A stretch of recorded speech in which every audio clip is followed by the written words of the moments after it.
I want to go to the next resource Go. or just another resource. When we were working together, and we talked about this a little bit ahead of time because I wanted you to kind of take us through and discuss tapping. But you said in the you said, man, this might be a spicy one to talk about with folks because tapping it can be a trauma desensitization technique, meaning that you're dealing with something that could be very emotionally disruptive for you. Mm-hmm. Feel for you. Could be resourcing from a calming, centering point of view, but as a professional counseling therapist who has specialized in trauma as well for 30 years, Mm-hmm. I'm just very judicious and cautious about someone's trauma history because it's so personal and it can be so wonderfully healed and managed. But if you're not in the right environment and you open up something too fast and you're not supported in that kind of trauma processing, it can result in re-traumatization, which means I got opened up in an emotional event. And it wasn't calm. Supported. You didn't have a setting that was conducive to... I just wasn't supported well enough. All right, so the story I'll tell about that is a self-help program that I went through back in the 80s. And they were beautiful at opening your history of emotional and mental stress and all up.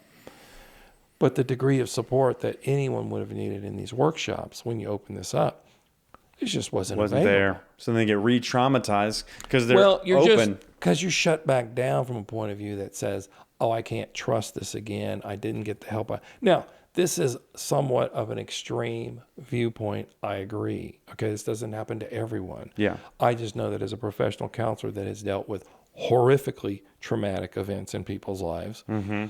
I just don't take the risk of opening traumas up with someone who's been through things because, yes, it can be healing and yes, it can be resourcing.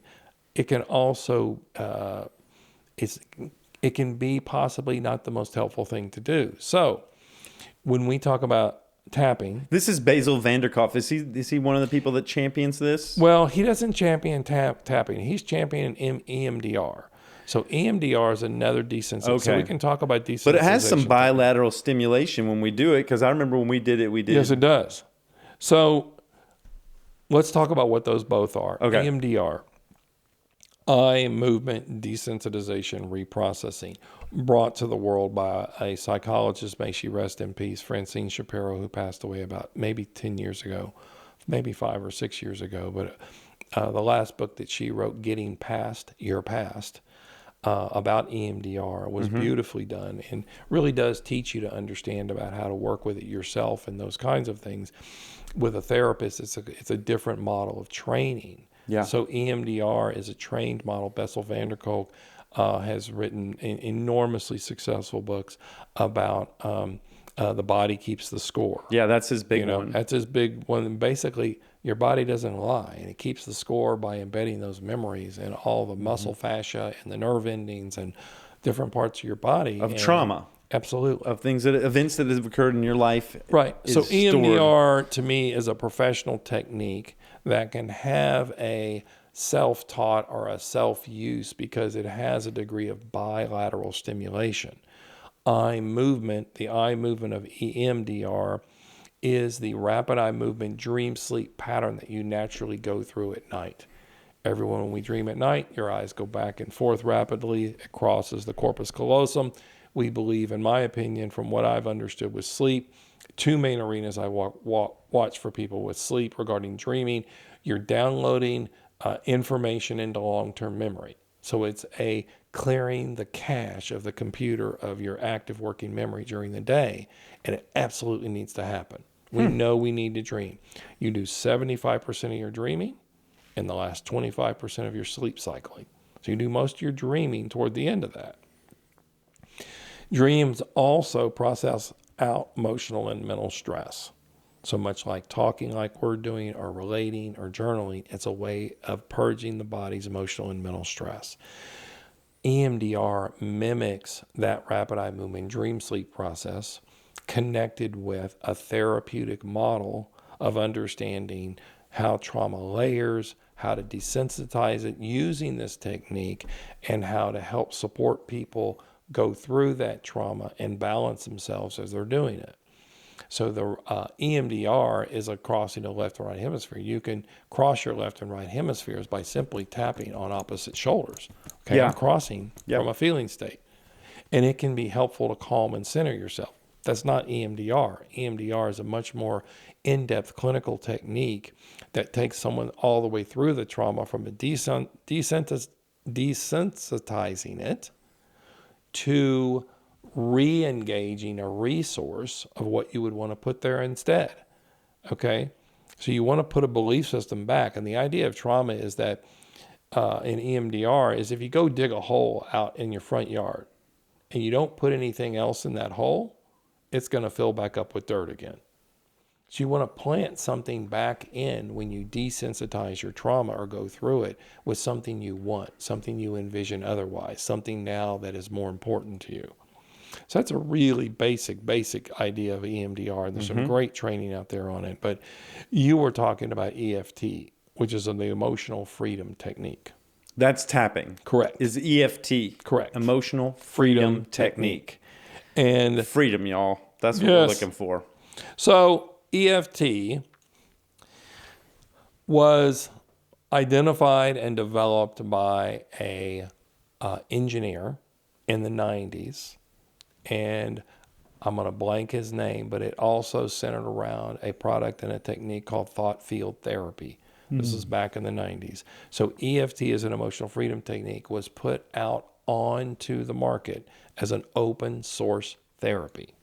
Open source. Yes, open source, much like you would have. Like self-help. Right, like Linux systems on computers. Yeah, we could just go get it. We don't have to pay anybody. We just use it. Right, and they did that. So with this tapping technique that was out there, as I understood the story, his daughter, who became a psychologist, wanted to certify that EFT for a trauma-related work, and she worked with the Energy Psychology Association out of California and did full research studies on post-traumatic stress to use EFT as a valid trauma desensitization technique, and it works beautifully. I use it in practice all the time. I use it virtually. We did it. You Correct. showed me.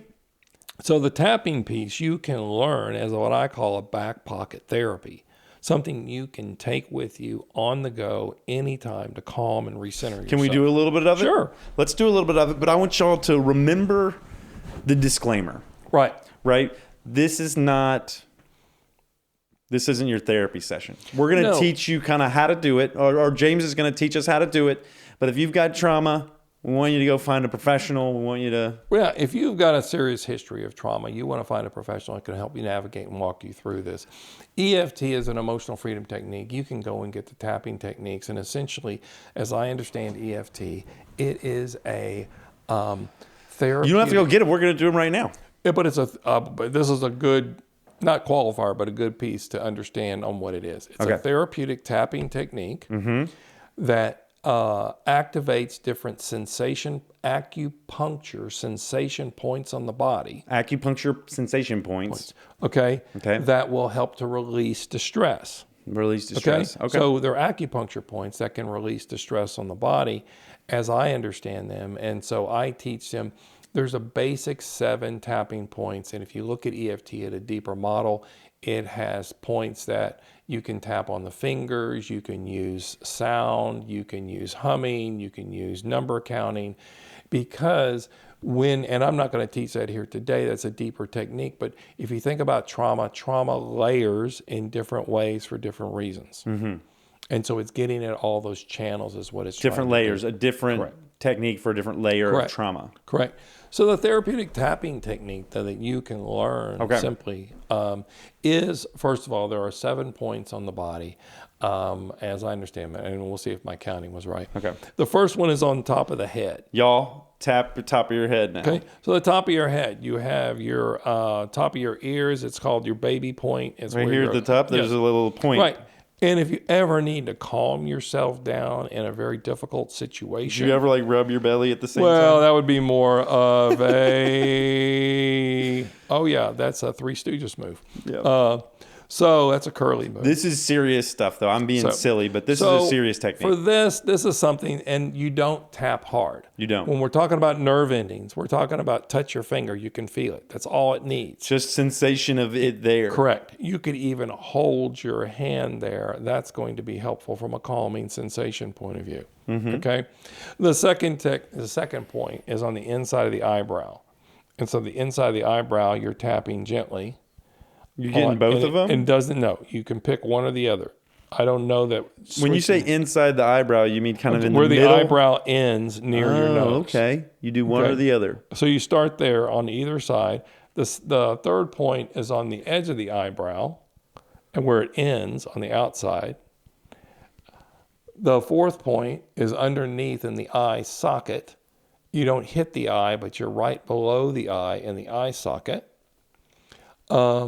The fifth point is right underneath the nose, right at the cleft here, that you're tapping right underneath the nose at the top of the lip. The next one is right at the chin cleft, right here at the point here. How many is that? That's 6? I think that's 6. 1, 2, 3, 4, 5, 6. 6. The seventh one is your collarbone point. So you find your collarbones on either side. You'll have a hollow point, maybe a little closer in. There you go. Oh, yeah. Okay, you can hear that hollow kind of echo. That's the seventh point. There's actually 8 points because the last one is underneath the arm, and it's right where your breast line would be, and it's always sore. There's a lot of lymph nodes that are under there that are sore, and you tap that area. Those 8 points are the basics of EFT that if you tapped when you were under stress, you would likely feel calmer.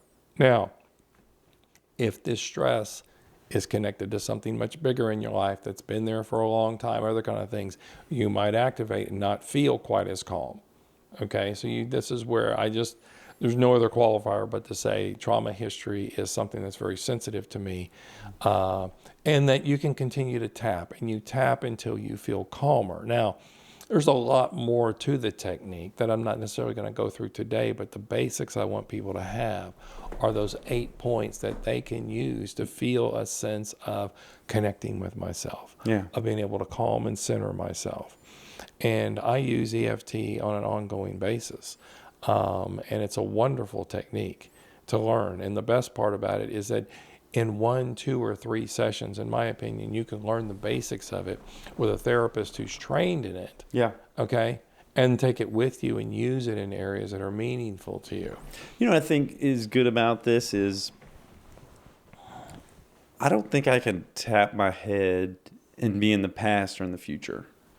That's a really good point. Like my attention is going to the sensation, and I'm here now. Correct. I'm feeling the sensation on the top of my head. I'm touching, I'm feeling, and you can do the bilateral. You can go back and forth to this inner one, or a lot of these are have lateral or bilateral. And so the reality is what? You're staying connected to your body, Phil. Yeah, you're giving yourself attention. Right.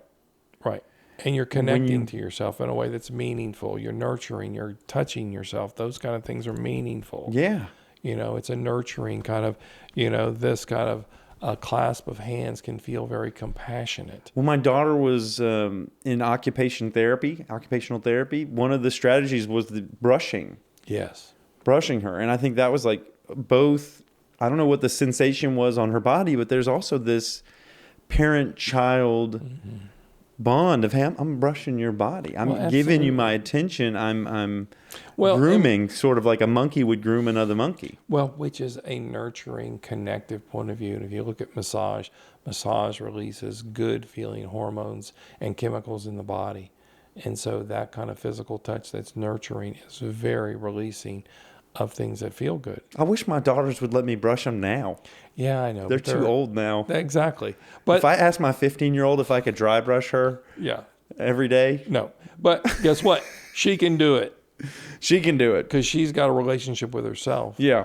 And I've had a brother who's dry brushed forever. He still does it. Absolutely. To himself. He's in his 60s. He does it every day, every morning. Oh, wow. because it's his ritual. It's his way of nurturing and connecting to himself. So this has been the third resource we talked about was EFT, Yes. emotional freedom technique or tapping. The 8 locations on the body are the top of your head, Yep. the inside of your eyebrows, the outside of your eyebrows, under the under eye, your, under your eye sockets, above the upper lip, above the upper lip. below the lower lip and the chin cleft. Mm-hmm. Then the collarbone point where you hear the hollow. And then we gave us a bonus 8th one, which is in Under the here, arm. where you're always sore. Yep. Just poke that sore spot. And again, these are not hard taps. You can just hold your, and I've been able, at times if you're in a meeting and you're stressed out or you're somewhere where tapping's going to look a little strange or weird, it's okay to just hold your finger where your chin is and just rub that point. It's like, oh, interesting, Or it's like you can go and itch your eye and kind of stimulate that one point underneath here. All those things, to me, I can do things like, oh, I feel like I've got an itch right there, so I'll stimulate that You're point. kind of doing that acupressure point. Y'all try this and tell us in the comments, reach out. Do you feel more calm? Yep. Do you feel more present? Yes. And understand that if you look at the Energy Psychology Association of California, it is certified EFT. They'll have enormous information about there. And it'll have a lot of self-help and a lot of information on how to direct this for yourself as well. Because this is not something that, again, people are hiding or it's going to cost thousands of dollars to figure out how to do. It's open source. Yeah, they want to help people help themselves. So find information out there. I'm sure there's videos on this. You can also find licensed practitioners or therapists that can guide you. Right. Yeah. Absolutely. But try it now and let us know how you feel, if you feel calmer. Absolutely. Okay, so that's the third resource. What do you think? What's another resource? Resources. You've talked a lot about mindfulness before, and you've had Dave Kuthrow on and talking about mindfulness and ADD.